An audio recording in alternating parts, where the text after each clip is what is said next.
দশম শ্রেণীর প্রিয় শিক্ষার্থী এসালদার স্যার ইউটিউব চ্যানেল থেকে তোমাদের সবাইকে স্বাগতম। আজকে তোমাদের জন্য একটি নতুন ভিডিও নিয়ে এসেছি। ইতিহাস মডেল প্রশ্ন দ্বিতীয় পর্যায়ক্রমিক মূল্যায়ন 2026 সেট নম্বর 41 মার্কের একটি স্কুলের প্রশ্ন আমি বিশ্লেষণ সহ সম্পূর্ণ সমাধান দেখাবো তোমাদের এই ভিডিওতে। কাজে তোমরা যারা এখনও আমার এই চ্যানেলটিকে সাবস্ক্রাইব করোনি তারা এখন এই চ্যানেলটিকে সাবস্ক্রাইব করে বেল আইকনটি প্রেস করে দাও এরকম আর অনেক ভিডিও পাওয়ার জন্য। তোমরা দেখতে পাচ্ছ দ্বিতীয় ইউনিট টেস্ট মূল্যায়ন সেটা হচ্ছে 1 নম্বরের সেট এখানে দেওয়া আছে। আমি যদি একটু বড় করে দেখি প্রশ্নটি, এই হচ্ছে তোমার পূর্ণাঙ্গ যে প্রশ্ন। হ্যাঁ, 1 নম্বরে টোটাল 10টি এমসিকিউ আছে, 2 নম্বরে তোমার কী হলো 2 নম্বরে 6 মার্কের প্রশ্ন আছে, 3 নম্বরে তোমার 4টি প্রশ্ন উত্তর করতে হবে 8 মার্ক, এবং 4 নম্বরে হচ্ছে 2টি প্রশ্ন উত্তর করতে হবে 4 করে মার্ক 2টি, এবং 5 নম্বরে হচ্ছে তোমার 8 নম্বরে একটি প্রশ্ন উত্তর করতে হবে। আমি এক এক করে সমস্ত প্রশ্নের উত্তর বিশ্লেষণ করে দেখাচ্ছি। প্রথমেই যদি 1 নম্বরের প্রশ্ন দেখি, 1 নম্বরের প্রশ্ন 1857 সালে বিদ্রোহকে প্রথম স্বাধীনতা যুদ্ধ বলেছিলেন। কে বলেছিলেন? প্রথম বিনায়ক দামোদর সাভারকর। কারণ বিনায়ক দামোদর সাভারকর তার ইন্ডিয়ান ওয়ার অফ ইন্ডিপেন্ডেন্স 1857 গ্রন্থে 1857 সালে বিদ্রোহকে ভারতের প্রথম স্বাধীনতা যুদ্ধ ফার্স্ট ওয়ার অফ ইন্ডিপেন্ডেন্স বলে উল্লেখ করেন। এরপর পরের প্রশ্ন, জমিদার সভা গড়ে উঠেছিল জমিদার স্বার্থ রক্ষার জন্য। কারণ জমিদারের 1838 সালে জমিদার সভা, ল্যান্ড হোল্ডার সোসাইটি প্রতিষ্ঠিত। এর উদ্দেশ্য ছিল জমিদারের অধিকার ও স্বার্থ রক্ষা করা এবং সরকারের কাছে তাদের দাবি জানানো। এরপরের প্রশ্ন, আনন্দমঠ উপন্যাসের পটভূমি ছিল। আনন্দমঠ উপন্যাস সন্ন্যাসী ফকির বিদ্রোহ। সন্ন্যাসী ফকির বিদ্রোহ বঙ্কিমচন্দ্র চট্টোপাধ্যায় আনন্দমঠ উপন্যাসী সন্ন্যাসী ফকির বিদ্রোহকে কেন্দ্র করে রচিত এই উপন্যাসে বিখ্যাত বন্দে মাতরম গানটি রয়েছে। এরপরের প্রশ্ন, ইউ রায় অ্যান্ড সন্স থেকে প্রকাশিত হতো, কি প্রকাশিত হতো? সন্দেশ। আমরা যদি দেখি উপেন্দ্র কুমার রায়চৌধুরী প্রতিষ্ঠিত ইউ রায় অ্যান্ড সন্স থেকে শিশু কিশোর পত্রিকা সন্দেশ প্রকাশিত হতো। এরপরের প্রশ্ন, ঔপনিবেশিক শিক্ষার মূল উদ্দেশ্য কী ছিল? শিক্ষার মূল উদ্দেশ্য প্রশাসনিক সুবিধার্থে কেরানি তৈরি করা। ব্যাখ্যা যদি দেখি তাহলে আমরা বলবো লর্ড ম্যাকেলের শিক্ষানীতির মূল শিক্ষা ছিল এমন একটি শিক্ষিত শ্রেণী তৈরি করা যার ব্রিটিশ সরকারের প্রশাসনিক কাজে কেরানি ও নিম্ন পদস্থ কর্মচারী হিসেবে কাজ করবে। এরপরে প্রশ্ন, জাতীয় শিক্ষা পরিষদ গড়ে উঠেছিল বিজ্ঞান ও কারিগরি শিক্ষার প্রসারের উদ্দেশ্যে। বিজ্ঞান ও কারিগরি শিক্ষার প্রসারের উদ্দেশ্যে 1906 সালে প্রতিষ্ঠিত জাতীয় শিক্ষা পরিষদের উদ্দেশ্য ছিল জাতীয় চেতনার ভিত্তিতে বিজ্ঞান প্রযুক্তি কারিগরি শিক্ষার প্রসারের। পরের প্রশ্ন, রবীন্দ্রনাথ ঠাকুরের শিক্ষা ভাবনার চরিত্র ছিল প্রকৃত মানুষের সম্পর্ক কেন্দ্রিক। রবীন্দ্রনাথ ঠাকুর মতে প্রকৃতির মাঝে মুক্ত পরিবেশে শিক্ষা হওয়া উচিত, তাই শান্তিনিকেতন তিনি প্রকৃত মানুষের সম্পর্ক ভিত্তিক শিক্ষা চালু করেন। এরপরে 8 নম্বরে একা আন্দোলন শুরু হয়েছিল। একা আন্দোলন জোর করে বাড়তি খাজনা আদায়ের দাবিতে 1921-22 সালে উত্তরপ্রদেশে একা আন্দোলন শুরু হয়। কৃষকরা অন্যায়ভাবে বাড়তি খাজনা আদায়ের বিরুদ্ধে আন্দোলন করেন। এরপরের প্রশ্ন, ভারত মহাত্মা গান্ধীর প্রথম সত্যাগ্রহ আন্দোলন ছিল চম্পারণ। 1917 সালে বিহারে চম্পারণ সত্যাগ্রহ ছিল মহাত্মা গান্ধীর ভারতে পরিচালিত প্রথম সত্যাগ্রহ আন্দোলন। এটি নীল চাষীদের অধিকার রক্ষার জন্য পরিচালিত হয়। এরপরের প্রশ্ন, কানপুরে ভারতের কমিউনিস্ট পার্টির জন্ম হয়। এটা 1925 সালে। 1925 সালে কানপুরের সম্মেলনে ভারতের কমিউনিস্ট পার্টি সিপিআইএম আনুষ্ঠানিকভাবে প্রতিষ্ঠিত হয়। এরপরের প্রশ্ন, উপযুক্ত ক স্তম্ভের সঙ্গে খ স্তম্ভের মিল করেন। সুরেন্দ্রনাথ বন্দ্যোপাধ্যায়। আমরা যদি দেখি এখানে 3 নম্বর হবে ইন্ডিয়ান অ্যাসোসিয়েশন, এবং উইলিয়াম কেরি এটা হচ্ছে শ্রীরামপুর মিশন, এপ্রেস 2 নম্বর, এবং 3 মুজাফফর আহমদ হচ্ছে ওয়ার্কার্স অ্যান্ড প্রেজেন্টস পার্টি। এরপরে আমরা যদি এর বিশ্লেষণ দেখি, সুরেন্দ্র বন্দ্যোপাধ্যায় ইন্ডিয়ান অ্যাসোসিয়েশন। সুরেন্দ্র বন্দ্যোপাধ্যায় মূলত 1876 সালে সুরেন্দ্র বন্দ্যোপাধ্যায় আনন্দমোহন বসু ইন্ডিয়ান অ্যাসোসিয়েশনের প্রতিষ্ঠা করেন। এগুলো আসলে তোমার লিখতে হবে না, শুধু মিলালেই হবে, কিন্তু তোমাদের বেসিকটা ক্লিয়ার করার জন্য। এর উদ্দেশ্য ছিল ভারতীয় রাজনৈতিক অধিকার রক্ষা করা, শিক্ষিত মধ্যবিত্ত সমাজকে রাজনৈতিকভাবে সংগঠিত করা এবং ভারতীয় জাতীয়তাবাদের বিকাশ ঘটানো। পরবর্তী এসব সংগঠন ভারতীয় জাতীয় কংগ্রেসের প্রতিষ্ঠার পথ প্রস্তুত করে। আমরা এরপরে যদি দেখি, দেখো তোমার এইটা হচ্ছে কি, আমরা যদি 2-এর দেখি, 2-এর প্রদত্ত ভারতের রেখা মানচিত্রে নিম্নলিখিত স্থানগুলো চিহ্নিত বা নামাঙ্কিত করুন। প্রথম মিরাট, 1857 সালে বিদ্রোহের একটি কেন্দ্র। এই 1 নম্বর মিরাট হচ্ছে এই জায়গায় হবে। শ্রীরামপুর ছাপখানার বিকাশের কেন্দ্র, শ্রীরামপুর ছাপখানার এটা হচ্ছে এই যে 2 নম্বর, এবং তমলুক ভারত ছাড়া আন্দোলন। তোমরা আসলে গ্রাফ দেওয়া থাকবে, সেখানে শুধু এগুলি লিখে দিলেই তোমরা কিন্তু 3টায় 3 মার্ক পেয়ে যাবে।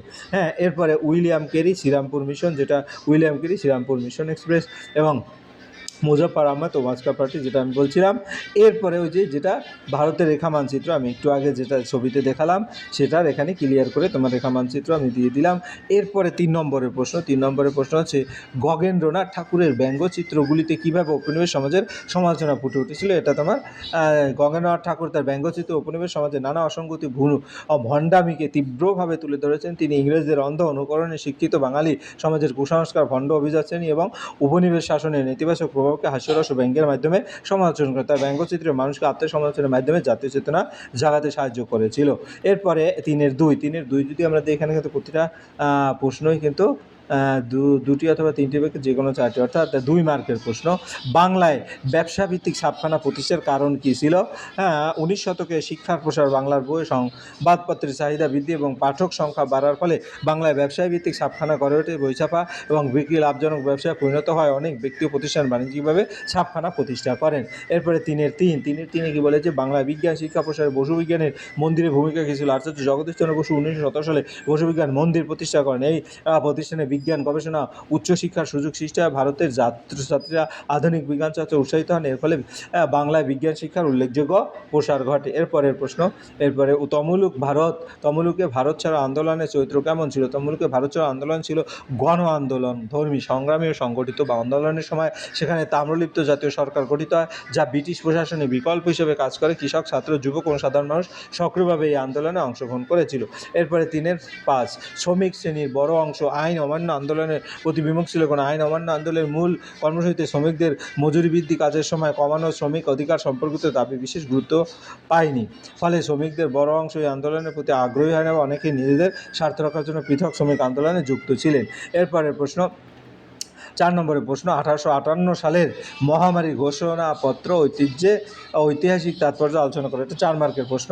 1857 সালে মহাবিদ্রোহ দমনে 1858 সালের 1 নভেম্বর ব্রিটেনের রানী ভিক্টোরিয়া একটি ঘোষণাপত্র জারি করেন, যা ভারতের ইতিহাসে অত্যন্ত গুরুত্বপূর্ণ। এই ঘোষণার মাধ্যমে ইস্ট ইন্ডিয়া কোম্পানির শাসনের অবসান ঘটে এবং ভারতের শাসনভার সরাসরি ব্রিটিশ রাজতন্ত্রের হাতে চলে যায়। ভারতীয় রাজাদের সঙ্গে সম্পাদিত চুক্তিগুলো বজায় রাখার আশ্বাস দেওয়া হয়। ধর্মীয় বিষয়ে হস্তক্ষেপ না করে প্রতিশ্রুতি ঘোষণা করা হয়। সরকারি চাকরিতে যোগ্যতার ভিত্তিতে ভারতীয়দের সুযোগ দেওয়ার কথা বলা হয়েছে। বিদ্রোহীদের প্রতি সীমিত ক্ষমার নীতিও গ্রহণ করা হয়। যদিও গুরুতর অপরাধীর এই বাইরে ছিল, এই ঘোষণার ফলে ভারতের নতুন প্রশাসনিক যুগের সূচনা এবং ব্রিটিশ সরকারের ভারতীয়দের আস্থা অর্জনের চেষ্টা করে। তাই 1858 সালে মহামারী ঘোষণাপত্র ভারতীয় প্রশাসনিক ইতিহাসে গুরুত্বপূর্ণ মাইল ফলক। এরপরের প্রশ্ন হচ্ছে ছাপখানার বিস্তার এবং গণশিক্ষার প্রসারের সম্পর্ক সমানুপাতিক। 19 শতকের বাংলার প্রেক্ষাপট মন্তব্যে ব্যাখ্যা করো। 19 শতকের বাংলায় ছাপখানার বিস্তার, গণশিক্ষার প্রসার একে অপরের সাথে ঘনিষ্ঠভাবে সম্পর্কিত। Serampore mission press, Calcutta school book society এবং অন্যান্য বাণিজ্যিক কারখানা উদ্যোগে বিপুল পরিমাণ বাংলা বই, পাঠ্যপুস্তক, সংবাদপত্র, সাময়িক পত্র প্রকাশিত হতে থাকে। এর ফলে বই সহজলভ্য এবং তুলনামূলকভাবে সস্তা হয়ে যায়। সাধারণ মানুষের মধ্যে পড়াশোনার আগ্রহ বৃদ্ধি পায় এবং বিদ্যালয়গুলিতেও মানসম্মত পাঠ্যপুস্তক সরবরাহ সম্ভব। সংবাদপত্রের মাধ্যমে সামাজিক, রাজনৈতিক ও বৈজ্ঞানিক জ্ঞান দ্রুত মানুষের কাছে পৌঁছে যায়। শিক্ষার প্রসারের সঙ্গে সঙ্গে নতুন পাঠক সমাজ গড়ে ওঠে, যা আবার ছাপখানার বিকাশকে আরও উৎসাহিত করে। তাই বলা যায় ছাপখানার প্রসার ও গণশিক্ষার বিস্তার পরস্পর পরিপূরক ও সমানুপাতিক ছিল। পরের প্রশ্ন 4-3 কি বলছে? টিকা লেখো। সর্বভারতীয় কিষাণ সভা ভারতের কৃষকদের অধিকার রক্ষা ও তাদের সংগঠিত করার উদ্দেশ্যে 1936 সালে লখনৌতে সর্বভারতীয় কিষাণ সভা প্রতিষ্ঠিত হয়। এই সংগঠনের প্রথম সভাপতি ছিলেন স্বামী সহজানন্দ সরস্বতী। সংগঠনের প্রধান লক্ষ্য ছিল জমিদার প্রথার অবসান, খাজনা হ্রাস, কৃষকদের ঋণের বোঝা কমানো এবং কৃষকদের ন্যায্য অধিকার প্রতিষ্ঠা করা। এন.জি. রাঙা, EMS নম্বুদিরিপাদ এবং অন্যান্য কৃষক নেতারাও এই সংগঠনের সঙ্গে যুক্ত ছিলেন। কিষাণ সভা কৃষকদের মধ্যে রাজনৈতিক সচেতনতা বৃদ্ধি করে এবং বিভিন্ন কৃষক আন্দোলনের নেতৃত্ব দেয়। স্বাধীনতা আন্দোলনের সময় সংগঠনে কৃষকদের সক্রিয় সংগঠিত হয়। ভারতের কৃষক আন্দোলনের ইতিহাসে সর্বভারতীয় কিষাণ সভা প্রতিষ্ঠিত একটি গুরুত্বপূর্ণ অধ্যায় হিসেবে বিবেচিত। এরপরে আমরা চলে যাব পরের 5 নম্বরের প্রশ্ন। 5 নম্বরের প্রশ্নটা যদি একটু দেখে আসি, পুরা 15 বা 16টি বাক্য, অর্থাৎ টোটাল 8 মার্কের প্রশ্ন। এখানে 3টি প্রশ্নের মধ্যে যে কোনো একটি উত্তর দিতে হবে। 19 সভা সমিতি কীভাবে ভারতীয় জাতীয় কংগ্রেস প্রতিষ্ঠার পটভূমি তৈরি ছিল? 19 শতকের দ্বিতীয়ার্ধে ভারতের ইতিহাস সভা সমিতির যুগ শুরু হয়। এই সময় বিভিন্ন রাজনৈতিক ও সামাজিক সংগঠন গড়ে ওঠে, যা ভারতীয় কংগ্রেসের প্রতিষ্ঠার পথে প্রস্তুত করে। 1838 সালে জমিদার সভা ছিল প্রথম দিকে রাজনৈতিক সংগঠন, পরে ব্রিটিশ ইন্ডিয়ান অ্যাসোসিয়েশনের পুনা সর্বজনীন সভা, মাদ্রাজ মহাজন সভা এবং বোম্বে প্রেসিডেন্সি অ্যাসোসিয়েশনের প্রতিষ্ঠা। 1876 সালে সুরেন্দ্রনাথ বন্দ্যোপাধ্যায়, আনন্দমোহন বসুর উদ্যোগে ইন্ডিয়ান অ্যাসোসিয়েশন গঠিত হয়েছে। সর্ববৃহৎ রাজনৈতিক ঐক্য গড়ে তুলতে গুরুত্বপূর্ণ ভূমিকা পালনকারী সংগঠনগুলো ভারতীয়দের রাজনৈতিক অধিকার প্রশ্নে ভারতীয়দের অংশগ্রহণ, সরকার নীতির বিরুদ্ধে শান্তিপূর্ণ প্রতিবাদের দাবি জানায়, বিভিন্ন প্রদেশের নেতাদের মধ্যে যোগাযোগ ও সহযোগিতা বৃদ্ধি পায় এবং সর্বভারতীয় বিকাশ ঘটে। এই অভিজ্ঞতার ভিত্তিতে 1885 সালে অ্যালেন অ্যাক্টিভিয়ান হিউম্যানস উদ্যোগে ভারতীয় জাতীয় কংগ্রেসের প্রতিষ্ঠার ফলে ভারতীয় জাতীয় আন্দোলন প্রতিষ্ঠার প্রধান একটি সার্বভৌম সংগঠন সংগঠিত নেতৃত্ব লাভ করতে ফলে সভা সমিতি ভারত জাতীয় কংগ্রেস প্রতিষ্ঠার প্রধান পটভূমি রচনা করেছিল। এরপরের প্রশ্ন হচ্ছে ক্যালকাটা স্কুল বুক সোসাইটির উদ্যোগে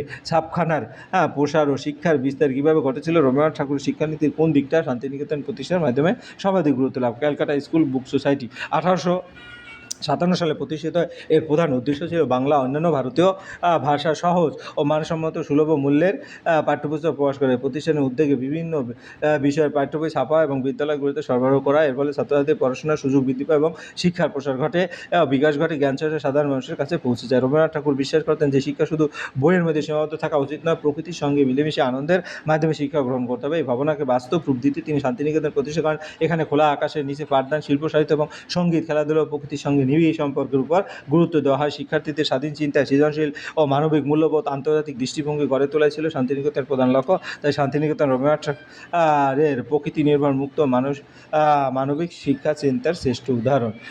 পরের প্রশ্ন হচ্ছে কি বঙ্গভঙ্গ বিরোধী আন্দোলনের শেষ পর্যায়ে কৃষকরা স্বতঃস্ফূর্তভাবে আন্দোলনে অংশগ্রহণ করেননি কেন? ভারত ছাড়ো আন্দোলনে কৃষকরা সর্বদা মহাত্মা গান্ধীর দেখানো পথে চলেনি। মন্তব্যটি বিশ্লেষণ করো। বঙ্গভঙ্গ বিরোধী আন্দোলনের প্রথম পর্যায়ে শহরে শিক্ষিত মধ্যবিত্ত ছাত্র কৃষকদের অংশগ্রহণ বেশি ছিল, কিন্তু শেষ পর্যায়ে কৃষকদের অংশগ্রহণ কমে যায়। এর প্রধান কারণ ছিল আন্দোলনের নেতৃত্ব ছিল শহরের শিক্ষিত সম্প্রদায়ের হাতে থাকা এবং কৃষকদের দৈনন্দিন অর্থনৈতিক সমস্যা যেমন খাজনা, ঋণ, জমিদারি অত্যাচার এবং আন্দোলনের প্রধান কর্মসূচি যথেষ্ট গুরুত্ব না পাওয়ার ফলে কৃষকদের মধ্যে আন্দোলনের প্রতি আগ্রহ কমে যায়। অন্যদিকে 1942 সালে ভারত ছাড়ো আন্দোলনে কৃষকরা অনেক ক্ষেত্রে মহাত্মা গান্ধীর অহিংস নীতির বাইরে আন্দোলন করেন। বহু স্থানে তারা সরকারি অফিসখানা, ডাক্তার, রেল লাইনের টেলিগ্রাফ ব্যবস্থা আক্রমণ ক্ষতিগ্রস্ত করেন এবং ব্রিটিশ প্রশাসনকে অচল করার চেষ্টা করেন। তমলুকে আমরুলিতে জাতীয় সরকার এবং মহারাষ্ট্রে সাতরায় প্রতি সরকার গঠনের প্রতি ঘটনাও ঘটে। এসব থেকে বোঝা যায় কৃষকরা শুধু অংশ কমিতে সীমাবদ্ধ ছিলেন না, প্রয়োজনে তারা আরও কঠোর সংগ্রামের পথও বেছে নিয়েছিলেন। তাই বলা যায় ভারত ছাড়ো আন্দোলন কৃষকদের ভূমিকা ছিল স্বাধীন, সক্রিয়, অন্যান্য অনেক ক্ষেত্রে